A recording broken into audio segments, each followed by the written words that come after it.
In September 2020, I started my new school, IPS, and somebody walked up to me and said, "What are you doing for your Masterworks?" Me being a brand new student, not knowing a single thing about the new school and Masterworks, fun with, huh? They said to me, "You gotta start thinking about it now." That certainly was a fun welcome into the school. Hi, I'm Charlotte, and I chose portrait photography as my Masterworks topic. Today I'll be talking about how I got into photography, the history of photography, and my process. Where my journey began. I've loved photography for most of my life, but it really started when I got my first pet, a sweet little guinea pig, Jasper. His name was, he was gray and very white. He was gray and white and very cute. I took so many pictures of him on my mom's phone and my iPad. Soon after, we got a kitten named Pom Pom. He became my muse instantly. I probably have more than 1,000 photos of him. This is Pom Pom. He's a ragdoll cat, huge, fluffy, and always eating. I dress him up all the time, even though he hates it. As you can see, he's very fashionable. This is Pom Pom in a flower crown, Pom Pom in a pirate hat, a skateboarding cat on my dad's electric skateboard, one of many, angry cat, cop cat, and of course, Christmas cat. I think Pom Pom has a bigger closet than me. When I was in grade 5, there became this strange virus called COVID-19. We were isolated in our homes. It was a strange and scary time. My teacher only gave our class work for the morning, so I did many different things to occupy myself in the afternoon, like word games, making uplifting posters for our community, doing arts and crafts with the cat. I spent more time than usual watching shows until my mom had enough. She told me to go outside and get some fresh air. She decided to take me on forest walks around our building. She brought our DSLR camera and told me to take as many pictures as I could. So I did. This is what inspired me to take more photos of many different things, and it started me on my journey of photography. What is photography? What is a photographer? A photographer is someone who takes photos of basically everything. A photographer makes sacrifices to get the best photo. Like, for example, I got up at 5 in the morning, drove up to Second Narrows Bridge, and waited for the sunrise to get some nice pictures. Photographers are in charge of everything. Taking the photos, directing the shoot, lighting, positioning, and background. It is a photographer that has a vision and the skills to make an appealing final result. There's a huge variety of different types of photography. Portraits, nature, landscape, aerial, and so many more. Over the years, I have enjoyed taking all kinds of photography. Oftentimes, photography starts as a hobby and then turns into a career. When you think of photography, you think it's easy and fun, or at least that's what I thought. But when you actually try it, it's a lot harder than you expect. Even when you have a good picture, editing can still make it better. I'll talk more about editing later. Everything caught my eye: blue skies, sunsets, the afterglow, night skies, sunrises, wildlife, and scenery. I was always taking photos of everything. I was either printing, organizing, displaying, and So when I decided to make photography my Masterworks choice, I needed to narrow it down a bit. I settled on portrait photography because it's so interesting and I wanted to learn more about it. I continued to take photos over the years. I started spending my free time looking for things to take pictures of. I was especially inspired by birds, butterflies, and bees.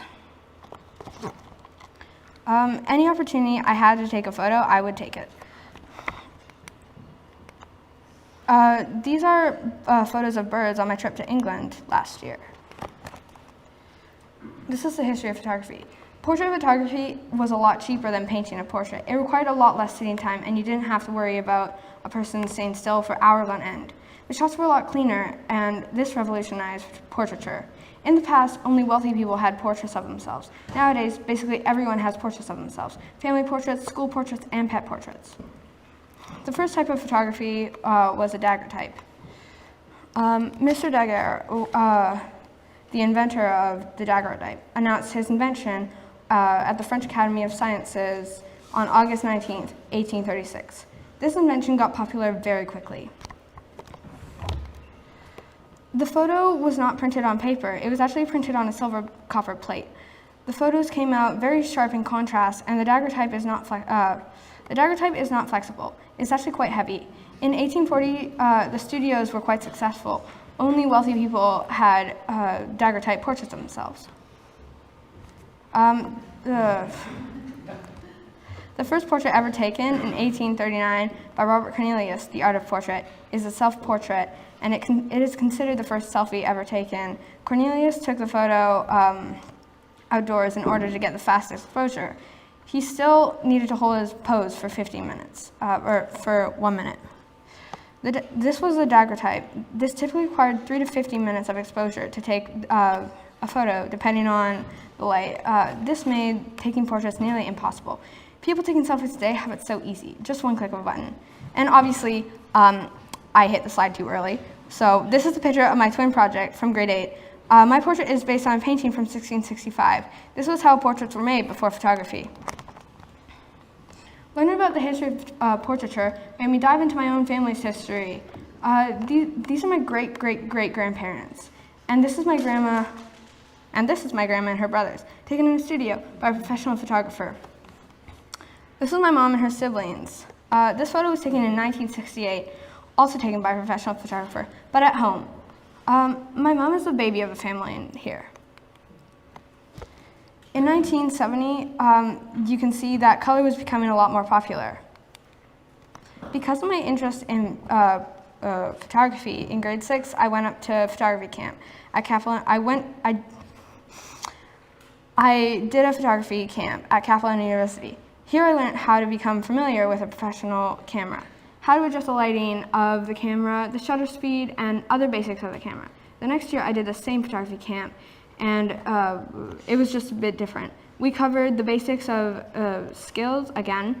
We worked with movement and lighting and exploring different angles. We were introduced to using reflectors and playing with props like smoke bombs, crystal balls, and other things. We also did a bunch of portrait photography.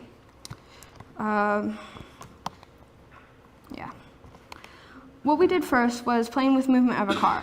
Our teacher drove his car up and down a hill quite fast, and we had to catch him in motion with the car in focus and the background blurred. That was really cool, but I wasn't the best at doing that. Later that year, I brought my camera to school, and I tried to do the same effect. That turned out a lot better. The second test we did was playing with light around a crystal ball. The point of this was to focus on the crystal ball using LEDs, fairy lights, and sparklers for a cool effect. We partnered up with a friend, and while one person took the photos, the other person moved the lights around the ball. The final results were awesome, and this was a really amazing experience. We were introduced to portrait photography. We just used a black background and a tripod to keep our camera still. I got some of my favorite photos then. I now realize the importance of keeping the camera steady. The slightest movement will ruin your photo. Smoke bombs. We played with smoke bombs. The goal was to get the person in focus and the colorful smoke all around them. This was hard to do because we had to deal with focusing and the movement of the smoke around. And we had to, this was such a cool experience, but not all the photos turned out well. This was my process of Masterworks. I refreshed my memory of the DSLR camera controls. I explored what I could do with the DSLR. I did a photo shoot on Bowen with my advisor, Deb. I worked with animals, I worked with models, and I worked with animals and models together. Now it was up to me to figure out what I could do with my camera. Online, I see photos of water, but the water looks like silk. So I wanted to give it a try. My mom and I were standing on a bridge when, while I was trying to take these types of photos, I mainly played with the shutter speed and a bit of the ISO. The shutter speed controls the amount of light let into the camera by a length of time. When I first tried getting the silk water effect, I had the lighting too dark. The second time I tried the silk effect, it worked, but it was a little too bright. I found out I have an unstable hand, so I needed to lean on something to get a good photo. Most of the time I leaned on branches and rocks that had fallen, and many times I almost fell into the water. After 2 hours of trying to get the perfect shot, I finally got photos that I'm pretty happy with. And this is the one I'm most proud of. In this photo shoot, In this photo shoot of my cat, I only played with the ISO. The ISO is a camera sensitivity to light. In this photo, Pom Pom was looking right at the camera. I had a desk light shining on him, and I had a light shining behind him. The ISO in the camera was way too, the ISO in the camera was set to 400 to 600, which was way too high and made my white cat way too white. The second photo, the setting was perfect. The ISO was 320, but he looked away. The third photo, Pom Pom moved into a darker room with less light. I had to turn on a lamp just so I could get a decent light on him. Pom Pom was just starting to get feisty, and he's the boss, so the shoot ended. In January, I had a Masterworks meeting with my advisor, Deb. She told me I should try editing. In the beginning, I only used Lightroom. Later, I tried Photoshop, and I got so annoyed with it. I had never edited before, just the occasional cropping and recoloring on the Photos app. So this was my first real editing project. In the beginning, nothing made sense, and I made so many mistakes. Sometimes I spoiled my already good editing job. I would always forget which tool did what and how to save and how to bring something back. It was extremely frustrating. I started getting to know my software a bit better. My editing improved hugely. I still sometimes get confused with the Photoshop I still sometimes get confused using Photoshop, but I'm slightly more confident now.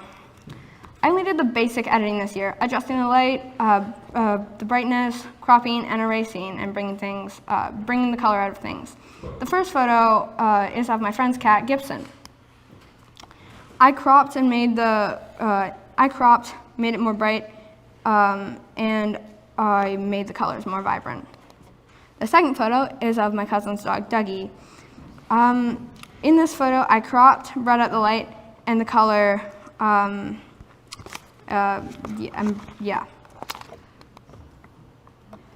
Pet portrait struggles. Pet portraits are really hard to shoot. The animal often doesn't cooperate. When they do, you only have a small chance to get the best photo of them. Most of the time, you have more blurry portraits than clear ones. Animals often look away from the camera, lick their noses, blink, and also get distracted very easily. You normally have to bribe them with treats, and that only works with dogs.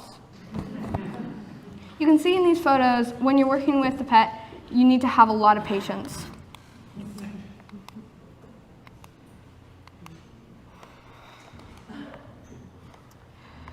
On November 26th, I went to Bowen to do a Santa photo shoot with my advisor, Deb.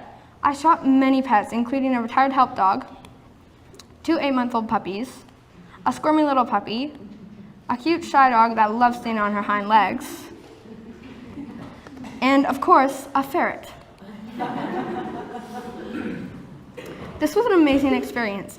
I got to learn what it's like to deal with pets that don't want to work with you. One dog was super vicious, and when he was up for his photo, and one gigantic dog named Nash only sat for one photo, then tried to leave right after. The last pet photo I did was a ferret, and the ferret would not stay still. Being with all these pets made me really want a dog. I begged my mom to get one, but it didn't happen. I'm still working on it, though. Pablo. My friend Arabelle and I decided to take photos of her dog, Pablo. Sadly, we chose the worst day to do it. It was freezing cold and pouring rain. We had started in my back forest beside a river. I wanted to try different things with Pablo, him jumping, running, flying in midair. First, we got Pablo to sit on a gigantic rock in the middle of the river. The shoot was a huge challenge because we were working with low light and fast movement, the rain and rain.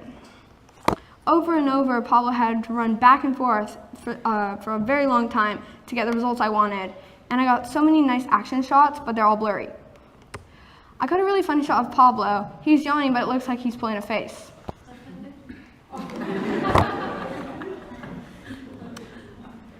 This is Dougie. He's a 9-year-old Mastiff Pit Bull cross. Dougie is super happy and has a lot of energy. While taking these photos, I was working with focusing. I came across a problem with his very long tongue. I tried to get a photo of him and his tongue, but only his tongue would focus. Ducky is a black dog, which makes it hard to take pictures of him. So photos with a colorful background work best. At this dog beach, it was perfect. This is Stanley, Alex's dog. Black dogs are generally quite hard to shoot because their dark fur fights with the white light of the sun. This means your camera works harder to balance out the light. In my experience, Stanley is a lot easier to capture outside than inside. Outside, then inside. Yeah, I got it right the first time. Stanley is a very sweet and shy dog. In the right mood, he is so affectionate and sweet. Nevada and I took her dog out, Lilu, for a forest walk. Lilu was a 6-year-old Bernedoodle with a lot of energy. It was hard to get Lilu to sit still for a photo, but when she finally did, I got a pretty cute picture of her. We were walking a bit more, and we found this bridge with an amazing backdrop. It was perfect to take pictures of Nevada and Lilu together. This is Oakley. I'm sure you guys know him. Our teacher, Pam, got a new puppy named Oakley. Oakley is super photogenic and I was determined to do a photo shoot with her. That day, Oakley did not want to have her photo taken and only listened when Pam had a treat for her. Even then, Oakley did not cooperate with me.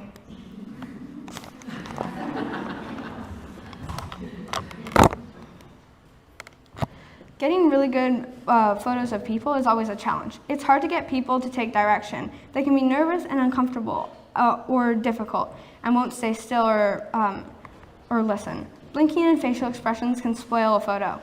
I definitely make faces at the camera. This is Aviv. Little kids are very hard to shoot. And when I wanted to do a photo shoot with my 7-year-old cousin, I thought she would be easy to shoot. I was sadly mistaken. On a snowy day this year, I wanted to get some photos of Aviv. She didn't want to work with me, she just wanted to play in the snow. When she finally did start listening to me, she was doing a forced smile. When you're working with a little kid, they kind of want to do their own thing, whether it's playing with a toy or, in this case, playing in the snow.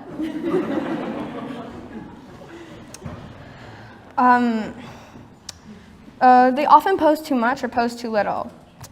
In the end, I got a nice photo of her. I did 2 photo shoots with Aviv. My first was in the snow, and my second was in the forest. This one was more productive. Aviv was more open to me telling her what to do. But then she started telling me what to do. I had to make taking photos for 45 minutes sound fun, so I brought props for her to play with. But she decided she wanted to climb on old stumps and pose for me. It worked out, but not the way I planned. This is my cousin Noam. These photos were taken in 2022, so a little while ago. These photos were taken in Lynn Canyon. Lynn Canyon is so pretty, and the glacier water is blue and green.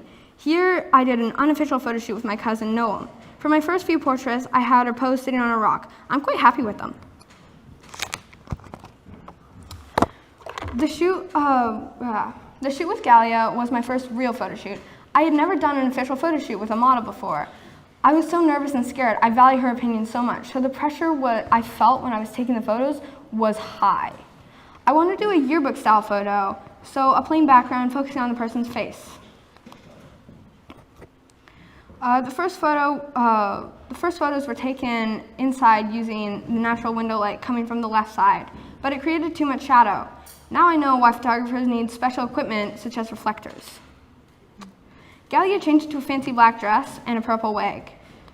We tried to do the same photos, but the background was a little boring. So we went outside by our grandparents' staircase. During this shoot, I discovered something I'm guessing every photographer discovers. Double check your downloads before you permanently erase your card. Half of my pictures were lost. Not all of them had downloaded, which was upsetting. Now I had to double check, now I know to double check before I permanently delete them. This is my oldest cousin, Nick. This was one of my first times seeing him play in a football game. He worked really hard and stuck with football and even got a scholarship to Bishop's University. I'm so proud of him. These were our first few attempts of action shots that I ever got, and they turned out pretty good. This is Alex. Over spring break, I went to Mexico with my family. We stayed in a fancy home in Sayulita called Casa Rosada. We had an amazing view of the ocean, and we had an amazing view of the ocean from our home. One night, we sat down for dinner at the table, and Alex was being tough. I took a bunch of photos of him. It was so funny. Earlier this year, I was with my friend Nevada. We were coming home from Park Royal, but we got the wrong bus and ended up downtown at 5 o'clock at night. She never really takes transit, so she relies on me to get her home safely and not get us lost downtown. She was extremely mad at me, and I tried to cheer her up by pretending she was a celebrity, and I was the paparazzi. I took maybe 10 photos of her before our bus came. The first photos of her I took, she was giving me the stink eye. Then she rolled her eyes, and she was finally starting to play along. This is Lou. I did a photo shoot with Lou. She is such a good model. She had a lot of poses and facial expressions, which made it so fun which made the shoot so fun. We had plenty of ideas for For example, she blew glitter into my face. For the glitter photos, I gave her a bunch of small tubes of glitter, and I put goggles on so that she could blow glitter in my face without the risk of me getting glitter in my eye. I'm speaking from experience.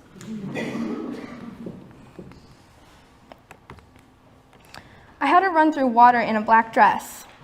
Forgot those. Yep. I had her run through water in a dress and splash me. All these photos worked out great, and I had awesome photos to pick through.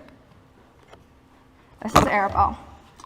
Arabelle and I were waiting for an extremely late ferry to come to Snug Cove, and Arabelle was sitting on a fence by the outdoor bookshelf, by the outdoor book shelter at the terminal. I was looking through a piece of plexiglass. The angle I was at made Arabelle look see-through. It was so funny and weird, and the photos turned out awesome. I don't understand how that effect really worked, but it only worked at a certain angle. Sadly, the ferry came and we had to board. Archer.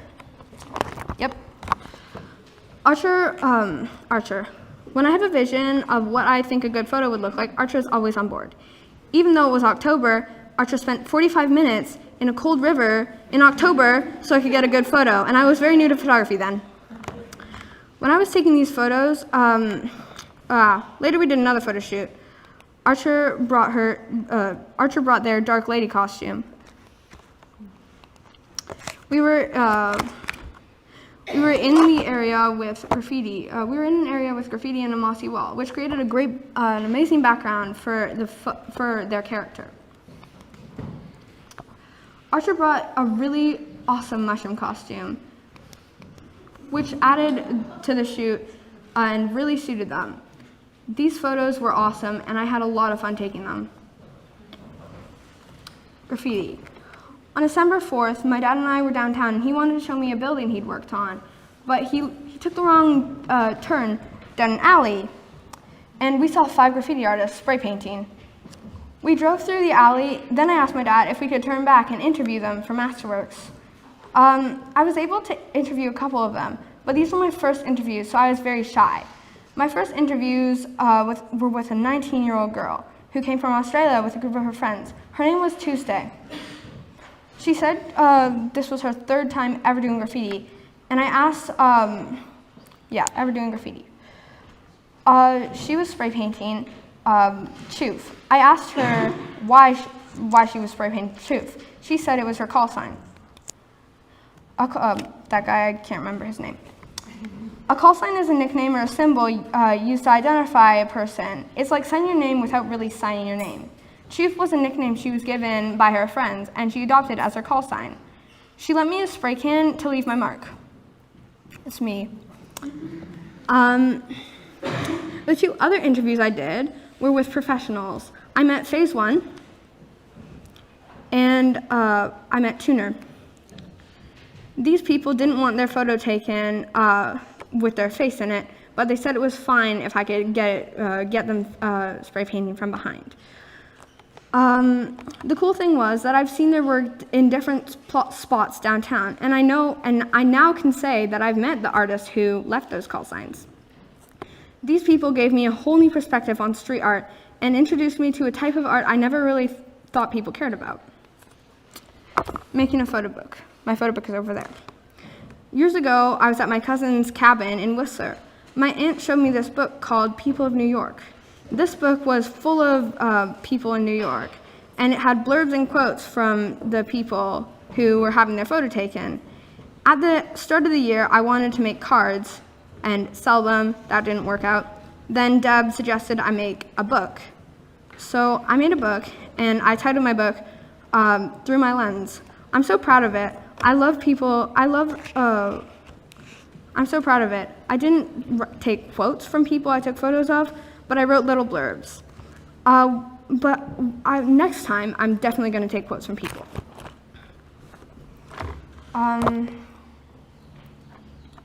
Talking to a photographer on my commute. My interest in photography led to a nerve-wracking experience. While I was going to school, I noticed a bunch of people in the ferry terminal, in the ferry waiting room. They had a whole bunch of graffiti equipment, They had a whole bunch of photography equipment set up. I really wanted to talk to them, but I was way too nervous. I told my friends how shy I was, and Amaya said, "I'll go up and talk to you with them." We walked up and introduced ourselves. I told them why I was so interested in what they were doing. They pointed toward the photographer, and I told him that I was doing a project about photography, and if I could ask him any questions. He was so happy to answer them, and he introduced us to his crew.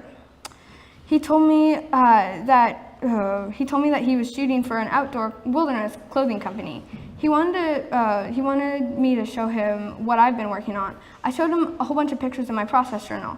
He pointed to a photo of Gallia and said, "Those photos are really good, but next time try using a reflector and move the person away from the wall so you don't have as many shadows." It was so cool to see someone doing my passion out in the community. He gave me his Instagram, and I wrote a thank you to him later. And he responded with, "Keep being bold. Way to be for coming to say hello." This moment really inspired me to keep pursuing photography. That was taken at the ranch. The process of learning was so stressful, confusing, and upsetting, but it was so interesting, cool, and exciting. Very high mixed emotions there. I had to be brave and step out of my comfort zone, interviewing and talking to people and taking pictures of random strangers. And while I was doing that, I met some awesome people. I learned to be patient with pets and people and pets, and to work in all kinds of conditions. I stuck with it and learned a lot. In the end, I created a successful project I'm really proud of. I'm going to pursue my interest in photography next year. I'm gonna continue following photographers. I'm gonna keep practicing with the DSLR, and I will take any opportunity I get to take some photos. And I put everything I have learned into Next year, I'll be doing a year-long digital media program, which includes photography. We all take photos in different ways, and each perspective is unique and special. I hope you enjoyed Through My Lens with me. Thank you to my 3 advisors, Sophie, Jen, and Emily, for helping me complete my Masterworks. Thank you so much, Deb. Thank you to my mom and dad for supporting me in Masterworks and not giving up on me, even though I really... Thank you to River Jordan for the encouragement. Thank you, Nick, Galia, Alex, Noam, Aviv, Archer, Nevada, Arabelle, Lou, and Tuesday and her crew. Thank you to all the pets I shot. All right, I'm done.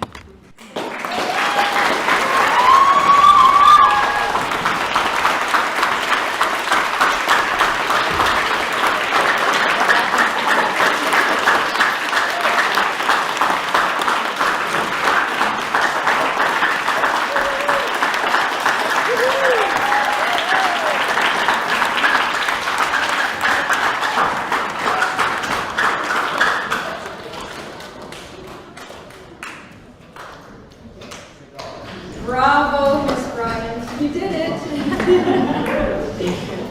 Really impressive. I'm so glad that there were so many images because we really got to see the breadth of subjects that you chose, and from scenery to people to pets. It was amazing. So we are going to turn it to question period. Oh, great. And we are first going to hear from your advisors, and then we'll have questions from the floor. So go ahead, Emily. Yes. Ms. Bryant, that was fabulous. It was so great to see all the hard work you did over the year into this one presentation. I know your advisor, Sophie, really wanted to be here today, and she wanted to pass over some congratulations to you and a question, so I'm going to read it out. She said, amazing work. You've worked so hard and have grown tremendously since embarking on this project. The way you have been able to capture such emotion and personality in your photos is incredible, especially when you're photographing a stranger for the first time. So her question is, I'm wondering if you can tell us a little bit about skills you've grown besides the technical photography aspects, perhaps skills engaging with your subjects or strangers. How did you meet them, engage with them, and manage to capture their personalities in such a short time? Well, I am very shy, and I hated the experience of talking in front of everyone here. So I guess I learned a bit more social skills, and a lot of pet talks from my parents and friends really helped. Thank you. My question for you is, now as you look back on this journey, do you have any advice for someone who's starting off in portrait photography? It's tough, but when you actually accomplish what you've done, you feel amazing. Like, stick with it, and it will work out. Great advice. External advisor Deb Stringfellow, do you have a comment or a question? Yeah, I just want to congratulate you. It was amazing to see the final array of photographs that you've taken. And I think, moving forward, you should reread your conclusion to yourself over and over again, because you have learned a lot, and I know every time I came in, I was very impressed with how much work you actually put into all this.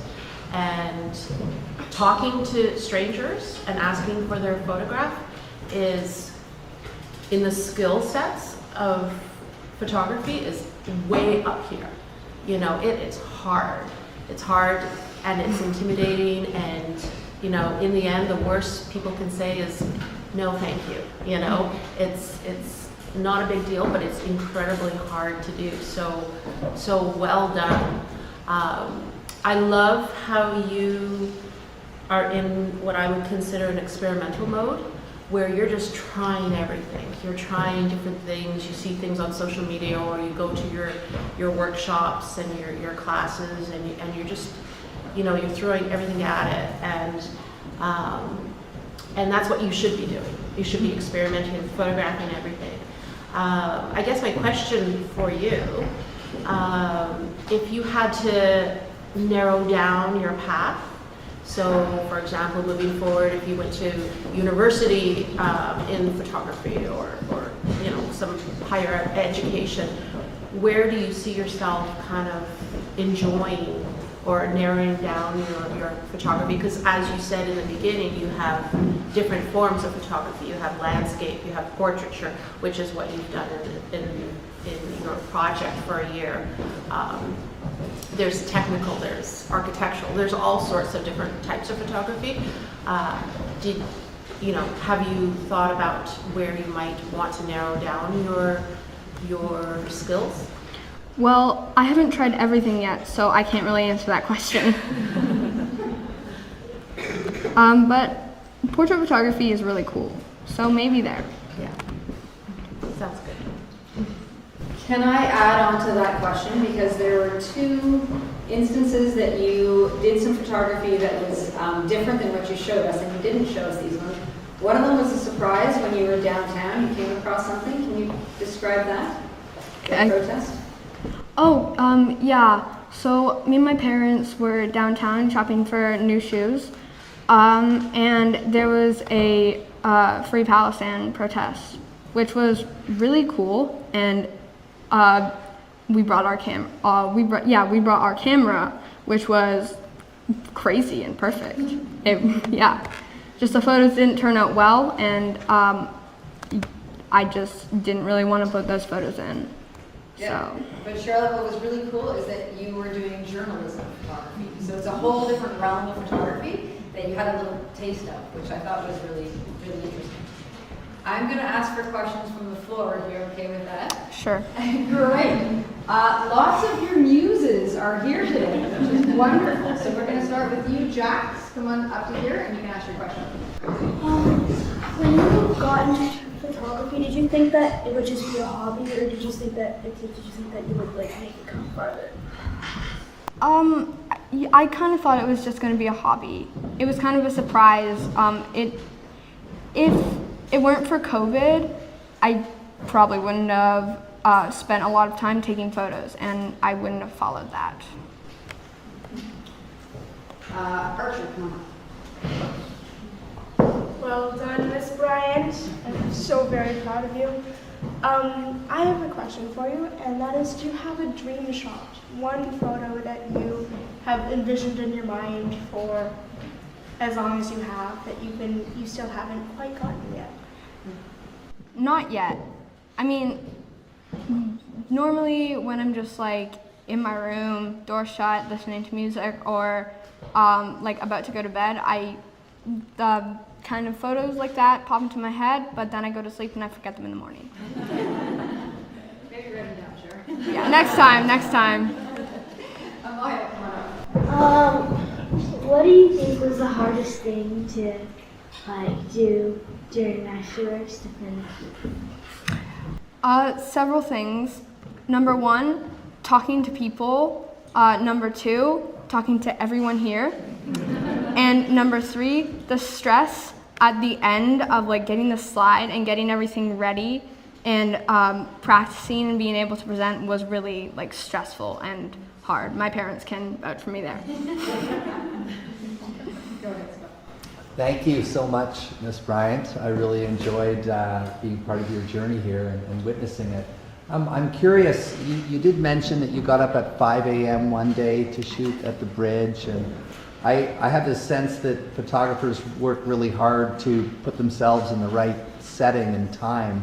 I'm wondering, like this photo I'm looking at here right now, is there a story behind that, or is there another one that you would like to share, maybe of part of when you had to really commit to something and work hard just to get yourself in the right place at the right time? That photo was taken, I think maybe last year or 2 years ago. I was in England with my grandma and with my mom, and we found this place, like this old Victorian village, and it has like all these jobs and advertisements and like buildings, and people dress up like the time it was taken, and it's really cool. And that pig was just like kind of like at the right place, right time, and it just like stuck his head through the feeder, and I got the photo. Come on up, Kate. Miss Bryant. Fantastic presentation, Ms. Bryant. I was wondering, like, of all the subjects you took pictures of, like, who, or like, what's your favorite thing to take photos of? Aviv. Aviv and Pom Pom. Adrian. Ms. Bryant, that was a beautiful presentation and well presented. Yes, well done. What struck me most, I think, was your description of learning at the end and all those emotions you put on it, that it was terrifying and cool and stressful and exciting. And I think I just wanted to say how much I appreciate your, I think that is real learning, when it's not easy and it's not simple, it is scary, it is exciting, and it's extremely cool. And I think you showed us that in spades. Well done. I guess my question to you, I'm always wanting to take better pictures. I don't think I'll ever get as good as you, but if you were to give me 3 pieces of advice how to take a really good photo, what would you tell me? Well, personally, maybe like the angle you're at and the person you're with adds to that, really. Like, I don't know. I don't get it. What do you mean the person I'm with? Well, the person, like, with the V photos playing in the snow, she wasn't looking at the camera, but she was doing her own thing, and it was, like, it probably wasn't the best photo, but, like, the story behind it was pretty cool. Same with the forest photos. So, like, don't get too hung up on what the picture should be? Yeah, pretty much. Just, like, whatever you feel, and then the angle you're at really matters. Like, if you're, like, I'm not sure, like, some photos, like in the Archer photo shoot, there was the photo of Archer who was touching, like, the bridge, and I was, like, in a bush, and I was, like, trying to, like, move the lens so I could get them in focus, and I could take the photo, but it's just, like, the angle. Like, if I was taking that photo when I was standing up, it wouldn't have worked out as well. I don't have that photo right there, but yeah. So play with angles and don't get too hung up on Yeah, like, what just turnout is. follow your, yeah. Great, thank you. Yeah, that's what I was gonna say. Yep. Miss Bryant, so not long ago there was a northern light. Did you see that? And did you try to capture it? I was so mad. That night, we got back from Quebec, and we had to get up at 2 a.m., thank you, Carrie. And we had to catch the plane, and as soon as I got home and sat down, I fell asleep. I was so mad at myself when I was hearing it on the news and I was seeing my friends' photos. But if I had that opportunity again, I would definitely take it. I would literally go out to wherever I could find the best photo, and I'd take the big camera and I'd take my phone and I'd just capture it as much as I could. Even if the photos aren't good, I'd still try. Excellent. You have a trip to the Yukon in your... Yeah.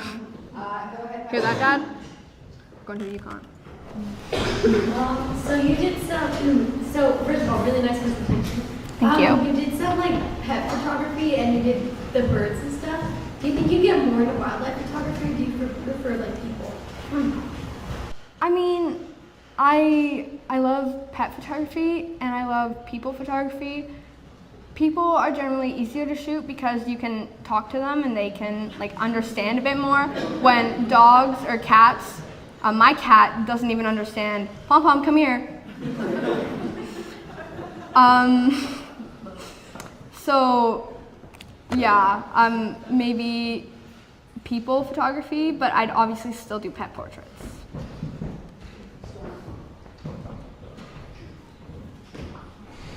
Beautiful presentation. I loved all the photos. Thank you. Do you have like a favorite position or way? Like I know some people love like for like underwater photography or like sky photography, like right in front of you. Do you have a favorite place to take them?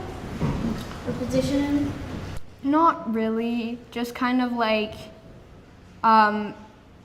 it depends, like on the thank yous or whatever, I was sitting in the front seat of the car and it was like a nice like ish sunrise. So I just tried to capture the photo, but like maybe if I had more time and I wasn't driving in the car super fast, I'd probably like go over to where the yellow line is and move, like flip my camera or phone sideways and take the photo just to get more in. Like if you, like I'm sure most of you guys have been there, but there's like the Thunderbird docks there. I try to get that in photos, and there's a lighthouse and it's just really cool. So I would probably try to do that, but I just didn't have that time. So not really, but yeah.